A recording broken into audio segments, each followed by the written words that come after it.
people. This is Sudhanshu from Skillshot, and we are back with this underwriting of shares and securities day 4. Okay, so let me give you a quick review of whatever we have studied till now. Okay, so basically we were studying about underwriting of shares and securities. इस chapter में हम लोगों ने अभी तक क्या पढ़ा कि जो कंपनी है उसको पब्लिक को शेयर बिकवाने के लिए वो क्या करती है, एक एजेंसी को अपॉइंट करती है, that is the underwriter. Okay, underwriter क्या करता है कि कंपनी के शेयर्स को बिकवाता है टू द पब्लिक. व्हाई? अब अंडरराइटर्स होते कौन है? अंडरराइटर्स आर अपना big big banks and financial institutions, जो जिन लोगों का क्या होता है कि there are huge contacts of them, अच्छा क्लाइंट बेस होता है. ठीक है, तो they act as the mediator between the company and the public. And वो अपने थ्रू क्या करते हैं, अपने लाइक गुडविल और नेम के थ्रू क्या करते हैं, पब्लिक में शेयर्स बिकवाते हैं कंपनी का. ठीक है. Now underwriting may be of two types. There is this partial underwriting and full underwriting. Partial underwriting का केस क्या है कि कंपनी अंडरराइटर को अपॉइंट करेगी for selling a specified number of share and बाकी का शेयर कंपनी खुद सेल करेगी. ठीक है, तो कंपनी एक अंडरराइटर अपॉइंट करेगी for selling a particular number of share and बाकी का शेयर वो खुद सेल करेगी. ये क्या है? पार्शियल अंडरराइटिंग का केस. सेकेंड अपना फुल अंडरराइटिंग का केस. फुल अंडरराइटिंग का केस क्या है कि जब कंपनी अंडरराइटर से अपने सारे शेयर्स बिकवाएगी. This is full underwriting. ठीक है, अभी जो अंडरराइटिंग फर्म है या अंडरराइटिंग एजेंसी है, it may be an individual और it may be an underwriting agency comprised of more than one underwriter, और also it may be many underwriters for underwriting the same number of securities. For example, अगर company को 1 lakh share application invite करने हैं तो company 1 lakh पे shares के लिए ही multiple underwriters को एक साथ अपॉइंट कर सकती है. इससे क्या होता है, जो रिस्क फैक्टर होता है ना वो डिस्ट्रीब्यूट हो जाता है. अभी आप बोलोगे कैसा रिस्क फैक्टर? रिस्क फैक्टर क्या है कि अगर कंपनी कभी पब्लिक इशू इनवाइट करती है तो there is this provision of companies act जो बोलता है कि minimum 90% of the issue size जो है must be subscribe by the public. अभी अगर नहीं होता है तो उससे कम अगर पब्लिक एप्लीकेशन आता है तो क्या होता है कि company will not be able to allot दो शेयर और securities whatever that is to the buyer. ठीक है, तो इसीलिए minimum 90% of the issue must be subscribe. तो ये रिस्क फैक्टर हो जाता है. अभी अगर ऐसा नहीं होगा तो कंपनी को क्या करना पड़ेगा, पैसा लौटाना पड़ेगा. अभी कंपनी का क्या है, रिक्वायरमेंट ऑफ फंड्स है. अभी company will not be able to meet this requirement of funds. Therefore this risk को अवॉइड करने के लिए company tries to minimise the risk either by appointing one underwriter और many underwriters for underwriting the same number of share. अभी 1 lakh share अगर company को underwrite करवाने हैं, पब्लिक इशू करवाना है, तो उसके लिए ऐसा कर सकती है कंपनी की 40,000 30,000 30,000 तीन पोर्शंस में 3 अंडरराइटर्स को इनवाइट कर सकती है. It may be more than that और may be less than that. ठीक है, तो ये हो गया बेसिक कहानी. अच्छा, उसके बाद हम लोगों ने क्या पढ़ा था कि इंडिविजुअल और ग्रुप अंडरराइटिंग का केस मैंने बता दिया. इंडिविजुअल अंडरराइटर मतलब एक ही अंडरराइटर या एक अंडरराइटिंग एजेंसी को हम लोगों ने अपॉइंट किया है. ग्रुप अंडरराइटिंग मतलब एक इंडिविजुअल या एक से ज्यादा इंडिविजुअल और एक इंडिविजुअल या फिर मतलब लाइक इन अ नटशेल एक से ज्यादा अंडरराइटर्स को जब हम लोग अपॉइंट करते हैं for underwriting the security of the company, that is called group underwriting. अच्छा, एक अंडरराइटिंग कॉन्ट्रैक्ट में एक लाइक इंटरेस्टिंग क्लॉज होता है. What is that clause? That clause is कि अगर underwriter fails to make all those share subscribe by the public, जितना का उन्होंने अंडरराइट किया है, so the balance of shares will be purchased by them. इससे क्या हुआ कि रिस्क फैक्टर एंटायरली एलिमिनेट हो गया. ठीक है, तो क्या करती है कंपनी? लेट्स से अगर कंपनी ने एक अंडरराइटर को अपॉइंट किया, लेट्स से कंपनी ने एक अंडरराइटर को अपॉइंट किया एक्स लिमिटेड को. ठीक है, एक्स लिमिटेड को अपॉइंट किया एज एन अंडरराइटर और उसको बोला कि भैया आपको 1 लाख शेयर्स जो है वो अंडरराइट करना है, बिकवाना है. 1 लाख शेयर्स जो है आपको बिकवाना है, और उसमें से एक्स लिमिटेड ने 80,000 शेयर्स बिकवा दिए. 80,000 शेयर्स जो है बिकवा दिए किसको? पब्लिक को. अब बच गया कितना? बच गया 20,000. तो रिमेनिंग 20,000 जो शेयर्स है वो अंडरराइटर को खुद खरीदना होगा. ठीक है, अब ये जो खुद अंडरराइटर शेयर खरीदेगी उसके अगेंस्ट में वो कंपनी को पैसा पे करेगी. तो अल्टीमेटली कंपनी का क्या हुआ कि सारा शेयर बिक गया, इररिस्पेक्टिव ऑफ किसने खरीदा, कंपनी का सारा शेयर बिक गया. अच्छा, यहाँ पे एक और बात है जो ध्यान में रखनी है. जब हम लोग अंडरराइटर का लायबिलिटी निकालेंगे या फिर कंपनी का लायबिलिटी निकालेंगे या फिर ये निकालेंगे कि कंपनी को वेदर पैसा देना है या रिसीव करना है, अभी आप बोलोगे कि अरे कंपनी को या तो पैसा देना है अंडर को या तो रिसीव करना है, ये समझ में नहीं आया भैया। तो देखो बात क्या है कि कंपनी जब अंडर को अपॉइंट करती है तो it agrees to provide a specified rate of commission, ठीक है। Commission on what? Commission on issue and like issue price and the number of shares underwritten, इसके बेस पे अपने कमीशन देते हो। तो लेट्स से एक्स परसेंटेज के base पे हम लोग कमीशन दे रहे हैं अंडर को, ठीक है। तो ये क्या है? ये कंपनी का लायबिलिटी है टुवर्ड्स हुम? Towards the under. अच्छा, अब ये जो लेट्स से ये जो 20,000 शेयर्स है, ये जो 20,000 शेयर्स है, ये अंडर को खुद खरीदना है। तो इसके केस में क्या होगा? अंडर जो है वो कंपनी को पैसा देगा। क्या पैसा देगा? आपका compensation for the shares, like amount for the shares, amount. अरे मैं क्या लिख रहा हूँ, एक second. Amount for the shares, amount for shares, ठीक है। ये कौन देगा? किसको? अंडरराइटर देगा कंपनी को। तो अल्टीमेटली हम लोग नेट में सेटलमेंट करेंगे, यानी कि लेट्स से अगर कंपनी को अंडरराइटर को 50,000 रुपीज देना है for commission and underwriter company को 40,000 रुपीज देगा फॉर शेयर्स, तो नेट में कंपनी को अंडरराइटर को कितना देना है? 50,000 minus 40,000, that is 10,000 rupees company underwriter को देगा। अब ये उल्टा भी हो सकता है, it may B vice versa, जहां पे ऐसा भी हो सकता है कि कंपनी को अंडरराइटर को कमीशन देना है 40,000 एंड अंडरराइटर को कंपनी को शेयर्स के लिए पैसे देने हैं 50,000। तो इस केस में अंडरराइटर नेट में 10,000 रुपीज कंपनी को देगा and the company will not pay a single penny to the underwriter. Is that clear? Okay, now ये अपना बेसिक फंडामेंटल्स हो गया, ठीक है। अच्छा, अभी हम लोगों ने और क्या क्या पढ़ा था इस चैप्टर में? About the concept of marked and unmarked application. Marked and unmarked application क्या है? जब अंडर राइटर कंपनी के शेयर्स बिकवाता है एंड जब ग्रुप अंडर राइटिंग का केस है, ग्रुप अंडर राइटिंग मतलब एक से ज्यादा अंडर राइटर अपॉइंटेड है, ठीक है। एक से ज्यादा अंडर राइटर अपॉइंटेड है, क्या करने के लिए? कंपनी के शेयर्स अंडर राइट करने के लिए।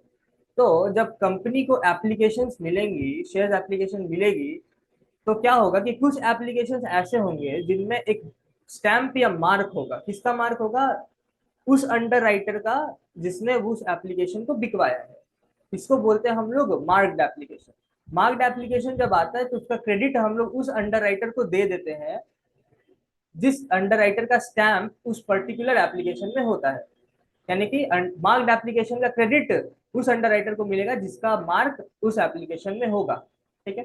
सिमिलरली कुछ एप्लीकेशन ऐसे होते हैं जिसमें किसी का भी मार्क नहीं होता है, कुछ एप्लीकेशन ऐसे होते हैं जिसमें किसी भी अंडर राइटर का मार्क नहीं होता है। These are called unmarked application. अभी अनमार्क्ड एप्लीकेशन में हम लोग तो ऐसा नहीं कर सकते ना कि किसी पर्टिकुलर अंडर राइटर को उसका क्रेडिट दे दे। अगर कंपनी के पास एक से ज्यादा अंडर राइटर अपॉइंटेड है तो इंटायर क्रेडिट हम लोग एक अंडर राइटर को तो नहीं दे सकते। इसीलिए हम लोग क्या करते हैं, जो अनमार्क्ड एप्लीकेशन है उसको इन जनरल ग्रॉस लाइबिलिटी के रेशियो में बांट देते हैं among the number of underwriters we have appointed, ठीक है। अगर तीन अंडर राइटर है, अगर तीन अंडर राइटर है XYZ और उन लोगों का ग्रॉस लाइबिलिटी का रेशियो है 3:2:1, तो हम लोग क्या करेंगे? अनमार्क्ड एप्लीकेशन लेट्स से 60,000 है या फिर 6,000 है, तो हम लोग इसको क्या करेंगे? XYZ में बांट देंगे in this ratio which will be 3,000, 2,000 and 1,000 respectively. Okay, तो this was the concept of marked and unmarked application. अच्छा, अगर कभी ऐसा होगा जब अंडर राइटर के किसी भी अंडर राइटर के कॉलम में नेगेटिव बैलेंस आ रहा है, यानी कि एक्सेस एप्लीकेशन आ रहा है and there are multiple underwriters, ठीक है, तो हम लोग क्या करेंगे? वो जो एक्सेस नंबर ऑफ एप्लीकेशन है उस अंडर राइटर के कॉलम में, उसको हम लोग एडजस्ट कर देंगे remaining underwriters in the ratio of their gross liability. Okay, for like detailed discussion आप previous videos रेफर करो, वहां पे हम लोगों ने इस टॉपिक पे सम भी बनाया है, ठीक है। तो आपको ये कंसेप्ट क्लियर हो जाएगा। तो ये हो गया इन अ नटशेल अभी तक हम लोगों ने जो भी पढ़ा है। Okay, now moving further to today's discussion. What is today's discussion? It is about firm underwriting. It is about firm underwriting. firm underwriting क्या होता है समझना। अभी देखो, अंडर राइटर क्या कर रहा है कि कंपनी का शेयर बिकवा रहा है। किसको बिकवा रहा है? पब्लिक को बिकवा रहा है। तो अभी अंडर राइटर का जो क्लाइंट बेस है वो ऐसा सस्पेक्ट कर सकती है कि लाइक से एक अंडर राइटर है हम लोग के पास एक्स कंपनी, ठीक है। This is what under writer.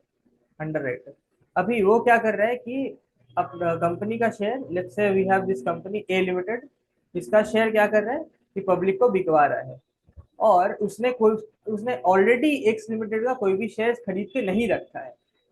तो पब्लिक जो है वो बोलेगी, क्या बोलेगी कि आप हम लोगों को बोल रहे हो कि ये कंपनी बहुत अच्छा है और इसका शेयर खरीद के इसमें इन्वेस्ट करना है, वो खून पसीने यो मेहनत के पैसे को इस कंपनी के शेयर में इन्वेस्ट करना है। बट अगर आपको लग रहा है कि ये कंपनी इतना अच्छा है तो आपने खुद क्यों इसमें इन्वेस्ट नहीं किया है, पब्लिक ऐसा अंडर राइटर को बोल सकती है। अभी समझना, अभी लेट्स से फॉर एग्जांपल, अब अगर आपको कोई ट्यूशन लेना है, कहीं पे कोचिंग क्लासेस लेने हैं, ठीक है, आपके लेट्स से आपको कहीं पे कोचिंग क्लासेस लेने हैं और आपका एक फ्रेंड है जो कि लेट्स से मेरे को अगर स्किल शॉट से क्लासेस लेनी है, ठीक है, मेरे को स्किल शॉट से क्लासेस लेनी है, और मेरे को मेरा एक फ्रेंड है, लेट्स से राहुल एक फ्रेंड है, वो मेरे को रिकमेंड कर रहा है कि भाई तू जा स्किल शॉट से क्लासेस ले ले, वहाँ पे फैकल्टी मस्त है, वहाँ पे मस्त, वहाँ पे बहुत सही पढ़ाई होता है, डिटेल्ड हर टॉपिक को कवर करते हैं teachers etcetera etcetera. But Rahul खुद जो है वो वहां पे नहीं पढ़ता है। तो आप एक बात बताओ, क्या I will be convinced enough to go to skill shot and join? मतलब राहुल खुद नहीं पढ़ता है वहां पे, but he is recommending me that institute to join for what, for doing my classes. But Rahul खुद नहीं करता है। अगर सोचो, मेरा तो सिंपली यही एक ओपिनियन होगा ना कि भाई अगर इतना ही अच्छा है तो तू क्यों नहीं पढ़ता है वहां पे, ठीक है, तू खुद क्यों कहीं और पढ़ रहा है, राइट? बट अगर इन ऑल्टरनेटिवली हम लोग ऑल्टरनेटिव सिनेरियो कंसिडर करते हैं जहां पे राहुल खुद भी वहां पे पढ़ रहा है एंड उसके साथ साथ हमें रिकमेंड कर रहा है, मुझे रिकमेंड कर रहा है कि भाई तू जा स्किल शॉट में ज्वाइन कर, मेरा ऐसा एक्सपीरियंस था और इतना अच्छा अच्छा क्वालिटी है वहां पे, teachers are so good helpful and everything, तब it will be more convincing. आपको क्या लगता है कि किस केस में ज्यादा कन्विंसिंग होगा, द फॉर्मर वन जहां पे राहुल खुद नहीं पढ़ रहा है और रिकमेंड कर रहा है स्किल शॉट को, या फिर द लैटर वन जहां पे राहुल खुद पढ़ रहा है और खुद अपने एक्सपीरियंस को शेयर कर रहा है मेरे साथ और मेरे को फिर रिकमेंडेशन दे रहा है कि तुम जाओ स्किल शॉट ज्वाइन करो? अब किस केस में ज्यादा कन्विंस होगे? Definitely the latter one, right, जहां पे राहुल खुद वहां पे पढ़ रहा है देन रिकमेंड कर रहा है। तो the same example applies here as well, जहां पे ये जो अंडर राइटर है वो पब्लिक को तो बोल रहा है कि भाई तुम ए लिमिटेड का शेयर खरीद लो, ठीक है। अभी अगर ये अंडर राइटर जो है उसने ए लिमिटेड का शेयर ऑलरेडी नहीं खरीद के रखा है तो पब्लिक को तो यही फीलिंग आएगी, like public will B not convinced उस कंपनी का शेयर खरीदने के लिए, क्योंकि अगर कंपनी इतना अच्छा होता ही तो underwriter would have bought the shares by itself, at least some shares तो खरीद के रखता। तो इसीलिए this concept of firm underwriting में क्या है कि अंडर राइटर जो है वो एक मिनिमम कमिटमेंट देता है। किसको कमिटमेंट देता है? कंपनी को। कंपनी को क्या कमिटमेंट देता है कि भैया देखो, आप हम आपका शेयर बिकवाएंगे बट हम लोग खुद भी इतना एक्स नंबर ऑफ शेयर आपका खरीदेंगे, ठीक है। इररेस्पेक्टिव ऑफ फ्यूचर में जो अनसब्सक्राइब पोर्शन हुआ या नहीं हुआ उससे कोई मैटर नहीं करता, इररेस्पेक्टिव ऑफ अगर पब्लिक खरीदती है या नहीं खरीदती है, हम लोग एक स्पेसिफाइड नंबर ऑफ शेयर आपसे खरीदेंगे ही, ठीक है। अभी जब ये minimum commitment X like A limited को एक्स कंपनी दे रहा है, एक अंडर राइटर एक कंपनी को, इशूइंग कंपनी को दे रहा है ये commitment, this is known as firm underwriting. और इसके बाद जब वो अंडर राइटर पब्लिक के पास जाता है और बोलता है कि मैंने खुद भी इस कंपनी में इन्वेस्ट करके रखा है क्योंकि ये company so good and it's so growth prospect इतना ज्यादा है, फिर public will be more convinced to invest in that particular company, ठीक है। So concept of firm underwriting क्या है कि देखो आप पढ़ के एक बार देखो मैंने क्या लिखा है, मैंने जो समझाया वही यहाँ पे शॉर्ट में लिख दिया है, ठीक है। कि in case of firm underwriting the underwriting agency agrees to take up a definite number of shares of the company irrespective of the number of share subscribe by the public, ठीक है। तो देखो ये company है, company से underwriter एक committed share लेगी, committed share यानी कि एक specified number of share underwriter लेगी, ठीक है। और फ्यूचर में शेयर बिकवाने के बाद अगर लेट्स से सारा शेयर नहीं बिक पाता है तो वो जो अनसब्सक्राइब्ड पोर्शन है वो भी खरीदेगी, अंडर राइटर कंपनी से वो भी खरीदेगी, ठीक है। और फिर क्या होगा कि हम लोग वो सेटलमेंट करेंगे जब अंडर राइटर कंपनी को शेयर्स के लिए पेमेंट करेगा एंड कंपनी उसको कमीशन देगी on the basis of what, आपका issue price of the shares and the number of shares underwritten, ठीक है। तो this was the concept of firm underwriter. अभी हम लोगों ने अभी तक क्या एक प्रोसीजर फॉलो किया था पढ़ने में, क्या प्रोसीजर था कि हम लोग एक कंसेप्ट डिस्कस करते थे और उसके नीचे सम डिस्कस करते थे, ठीक है। उससे क्या होता है कि कंसेप्ट पे कॉन्फिडेंस बढ़ता है। तो देखो अभी फर्म अंडर राइटिंग का कंसेप्ट हम लोगों ने डिस्कस किया और उसके नीचे मैंने यहाँ पे एक इलस्ट्रेशन लेके रखा है। बट इलस्ट्रेशन में जाने से पहले मैं एक बार आपको प्रोफॉर्मा बता देता हूँ कि कैसे प्रेजेंटेशन करना है हम लोगों को डेटा का। तो ये देखो मैंने यहाँ पे एक प्रोफॉर्मा बना के रखा है। तो देखो इतना तो आपको पता ही होगा, लाइक हम लोग शुरू करते कैसे, gross liability inclusive of what, firm under writing. Firm under writing मतलब क्या, वो जो कमिटमेंट कंपनी को दे रहा है underwriter for buying a specific number of share, ठीक है। तो ये ग्रॉस लायबिलिटी आ गया, including of what, firm underwriting. अभी उससे हम लोग लेस करेंगे क्या, फर्म अंडरराइटिंग। फर्म अंडरराइटिंग वो जो कमिटेड नंबर ऑफ शेयर है वो इससे क्या करेंगे, लेस कर देंगे। क्यों लेस करेंगे, for the sake of simplicity, calculation simple से रखने के लिए, ठीक है। सिंपल रखने के लिए हम लोग ये क्या करेंगे, लेस कर देंगे। तो उसके बाद हम लोग के पास क्या आएगा, number of shares to be sold to public. मेरे पास इतना, लेट्स से मेरे पास 10, टोटल में 10,000 शेयर्स था, जिसमें फर्म अंडर राइटिंग है 2,000, जिसमें फर्म अंडर राइटिंग है 2,000, यानी कि ये 2,000 शेयर अंडर राइटर्स खुद खरीदेंगे। तो इन दोनों को अगर हम लोग डिड्यूस कर देंगे तो 8,000 शेयर्स जो आएगा वो शेयर्स कौन से होंगे, जो पब्लिक को खरीदने हैं। लाइक अगर कंपनी 10,000 शेयर अंडर राइट करवा रहा है, जिसमें से 2,000 शेयर अंडर राइटर खुद खरीदेंगे, उन्होंने कमिटमेंट देके रखा है कि वो खुद खरीदेंगे। तो जो remaining number of shares that will be what, available for public, available to public for sale, okay. तो यही मैंने किया, shares to be sold to public हो गया आपका 8,000, less applications received from public. Applications में be of two category, marked application जिनका credit उस अंडरराइटर को मिलेगा जिसका मार्क उसमें है, अनमार्क्ड एप्लीकेशन इसका क्रेडिट किसको मिलेगा, सारे अंडरराइटर्स को, in the ratio of gross liability, in the ratio of gross liability, ठीक है। Net liability before firm underwriting, firm underwriting से पहले का लाइक नेट लायबिलिटी। अभी तक तो हम लोगों ने ऐसा कितने सम कर लिए, ठीक है, इतना दूर तक।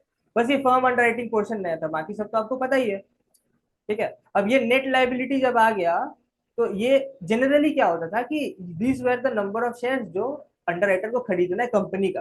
बट अभी यहाँ पे कैच क्या है कि यहाँ पे देखो, कंपनी को तो ये जो फर्म अंडरराइटिंग पोर्शन है वो शेयर्स भी तो खरीदना है ना कंपनी से। तो हम लोग क्या करेंगे, उसको एड बैक कर देंगे। एड बैक करने के बाद हम लोगों के पास एक total liability of the underwriter आ जाएगा towards the company, for what, for the number of shares to be purchased by them, ठीक है। तो this was the basic understanding of this concept. अभी ये नोट में क्या है, नोट में वही है कि जब एक्सेस एप्लीकेशन होगा किसी अंडरराइटर के कॉलम में, तो उसको हम लोग रिमेनिंग अंडरराइटर्स में in the ratio of gross liability क्या करेंगे, डिस्ट्रीब्यूट कर देंगे। तो यही नोट में लिखा हुआ है, आप एक बार पॉज करके पढ़ लो, पढ़ना चाहते हो तो, ठीक है। नेक्स्ट, अभी सब में जंप करते हैं, ठीक है, विदाउट एनी फर्दर अड्यू हम लोग सब में जंप करते हैं। So what do we have here? Illustration 3, where अपना A Limited has authorized the capital of 50 lakh rupees, 50 lakh divided into 1 lakh shares of 50 each. ये क्या है अपना face value, this is the face value. The company issued for subscription 50,000 shares at a premium of rupees 10 each. यानी कि हम लोगों ने 50,000, company ने 50,000 शेयर इशू किया at the premium of rupees 10 each, यानी कि कितने पे इशू किया, 60 पे। This is the issue price, 60 rupees is the issue price. The entire issue was underwritten as follow 30 15 5 XYZ 30 15 5, जिसमें से 5,000 जो है फर्म अंडर राइटिंग है X का, 2,000 Y का एंड 1,000 है Z का, ठीक है। अच्छा, out of the total issue 45,000 shares including firm under writing way subscribe, ठीक है। यानी कि जब सब्सक्रिप्शन आया तो that included the firm under writing portion, यानी कि वो शेयर्स जो अंडर राइटर्स को खरीदने हैं। The following were the marked application including firm, this is to be noted कि जो marked application आ रहा है उसमें अंडरराइटर ने अपना एप्लीकेशन भी दे के रखा है। लाइक ये जो 5,000 2,000 एंड 1,000 शेयर्स है वो इसमें इंक्लूसिव है। तो जब हम लोग मार्क्ड एप्लीकेशन का एडजस्टमेंट करेंगे तो उसमें से फर्म अंडरराइटिंग को एक्सक्लूड कर देंगे। क्यों, क्योंकि बाद में तो उसको हम लोगों ने एक बार तो ग्रॉस लायबिलिटी से उसको लेस कर दिया है ना। तो हम लोग जब यहाँ से ग्रॉस लायबिलिटी से लेस कर दिया, इसीलिए हम लोग क्या किए कि number of share available for public only, हम लोग क्या कर रहे हैं कि पब्लिक को कितने शेयर बेचने उस पर डील कर रहे हैं। अभी जब मार्क्ड एप्लीकेशन आ रहा है तो उसमें अंडरराइटर का भी एप्लीकेशन तो आ जा रहा है। Underwriter is not the part of public, underwriter तो खुद बाद में शेयर खरीदने वाला ही है, वो तो हम लोग लास्ट में निकालेंगे, बट अभी we are concern with public का शेयर, ठीक है। तो हम लोग क्या करेंगे कि 15,600 से 5 के लेस कर देंगे, माइनस 5,000 कर देंगे, यहाँ से माइनस 2,000 कर देंगे एंड यहाँ से माइनस 1,000 कर देंगे। तो हमारे पास नेट मार्क्ड एप्लीकेशन आ जाएगा यहाँ पे 10,600, यहाँ पे आ जाएगा आपका 8,400 and here it will be 3,000 share, ठीक है। Calculate the total liability of each underwriter considering the firm application as mark, ठीक है। वही बोल रहा है कि फॉर्म अंडर राइटिंग में जो मार्क्ड एप्लीकेशन जो था उसमें फॉर्म अंडर राइटिंग इंक्लूसिव था। लाइक दो बार आपको बोल दिया ऐसा, मतलब ये एडजस्टमेंट करने को बोल रहा है, ठीक है। तो सम पढ़ के हम लोगों को समझ में आ जाना चाहिए कि कैलकुलेशन किस तरह से करना है, ठीक है। Next we have the solution. तो क्या है, ग्रॉस लायबिलिटी कितना है देखो 30,15,5, तो ये रहा आपका 30,15,5, we have the gross liability here, less firm underwriting 5,000, 2,000, 1,000, total में how much is it is 8,000, ठीक है। तो this is the number of shares to be sold to public, less application receive from public, marked application excluding firm underwriting, ये देखो मैंने यहीं पे दिखा दिया था, 8,400, 10,600 एंड 3,000, ये देखो 10,600, 8,400 एंड 3,000, ठीक है। उसके बाद हम लोग के पास अनमार्क्ड एप्लीकेशन, अनमार्क्ड एप्लीकेशन हम लोग के पास कितना है, निकाल लो। 50,000 कंपनी, फॉर टोटल 45,000 एप्लीकेशन आए हैं, जिसमें से मार्क्ड एप्लीकेशन कितना हम लोगों के पास, 50,000 एप्लीकेशन आए जिसमें से मार्क्ड एप्लीकेशन कितना है, देख लो यहाँ पे exclusive of form under writing, यहाँ पे हम लोग के पास अनमार्क्ड एप्लीकेशन आ रहा है 15,000। कैसे आया, अब कैलकुलेट करो, ये देखो मैं दिखा देता हूँ कैलकुलेशन। अब इसका टोटल करो कितना आ रहा है, 10,600 प्लस 8,400 कितना है, इट विल बी, मैं एक सेकंड यहाँ पे करके देख लेता हूँ, इसका टोटल आ रहा है आपका,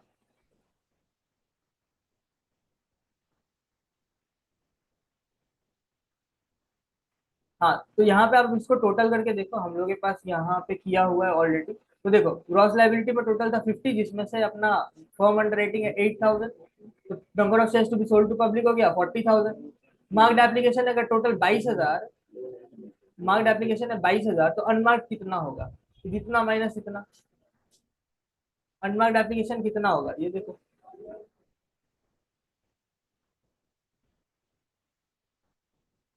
45,000 माइनस दिस, 45,000 माइनस दिस, मैं यहाँ पे एक बार कैलकुलेशन कर लेता हूँ। So we have total application of how many, 45,000 shares का एप्लीकेशन हम लोगों के पास total. So 45,000 shares minus 15,600 minus 10,400 and minus 4,000, ये करके हम लोग के पास अनमार्क्ड एप्लीकेशन आ जाएगा हाउ मेनी, 15,000 शेयर। ये कितना है, ये क्या है अपना अनमार्क्ड एप्लीकेशन है, ठीक है।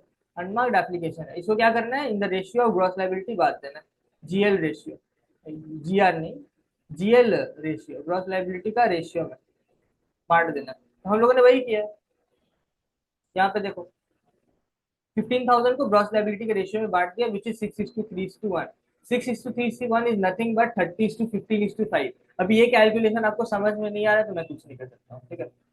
नाउ जब हम लोगों ने मनमार्क और मार्क दोनों लेस कर दिया, तो देखो जेड के कॉलम में एक्सेस 500 एप्लीकेशन आ गया, तो इसको हम लोगों ने क्या किया, ग्रॉस लायबिलिटी के रेशियो में एक्स और वाई में डिस्ट्रीब्यूट कर दिया, दैट इज 2:1। 6:3 को आप डिड्यूस करो तो 2:1 आएगा, therefore we have adjusted this. इस एडजस्टमेंट के बाद हम लोगों के पास वाई के कॉलम में 67 शेयर एक्स्ट्रा आ गए। तो अभी देखो जेड का कॉलम तो नील हो गया ना, तो वापस से क्यों इसको यहाँ पे देना, तो हम लोग के पास जिसका कॉलम नील नहीं हुआ है वहां से एडजस्ट कर देते हैं, तो वी हैव 67 एक्सेस, तो हम लोगों ने एक्स को दे दिया, एंड एक्स के साथ एडजस्ट होके net liability of under writer में बस एक्स को 5,000 शेयर्स खरीदना है from the company, excluding the firm under writing portion, excluding the firm under writing portion. अब इसमें हम लोग क्या करेंगे, ऐड कर देंगे firm under writing which is 5,000, 2,000, 1,000, जो ऊपर में लेस किया था वो यहाँ पे ऐड कर देते हैं। तो टोटल आ रहा है अपना, एक्स को 10,000 शेयर खरीदना है कंपनी से, वाई को 2,000 शेयर खरीदना है कंपनी से, एंड जेड को 1,000 शेयर खरीदना है कंपनी से, टोटल 13,000 शेयर जो है अंडर राइटर को खरीदना है कंपनी से, inclusive of what, firm under writing. देखो यही क्वेश्चन आया था आपके सीयू बीकॉम ऑनर्स 2021 में, तो सेम क्वेश्चन यहाँ पे, बस हम लोगों को टोटल लायबिलिटी ही निकालना था, तो बस हो गया सब। अभी आपको अगर मन होगा कमीशन निकालने का तो आप निकाल लेना, like number of shares under return पे रेट के हिसाब से कमीशन निकाल लेना, और ये जो जितना शेयर खरीदना है उसका इशू प्राइस पे, यानी कि इंक्लूसिव ऑफ प्रीमियम, आप क्या बोलते हैं, payment for shares to the company निकाल लेना, और दोनों को डिड्यूस करके देख लेना whether the amount will be receivable और पेबल, ठीक है। So this will be all for today, and this was the last topic of this chapter। और इसके बाद क्या है, हम लोग एक और वीडियो बनाएंगे जहाँ पे हम लोग will discuss about the different types of problem जो इस चैप्टर से आ सकते हैं, ठीक है। और कुछ नया है नहीं, बस विल प्रैक्टिस के लिए एक और वीडियो हम लोग बनाएंगे, ठीक है। तो this is done for today, thank you.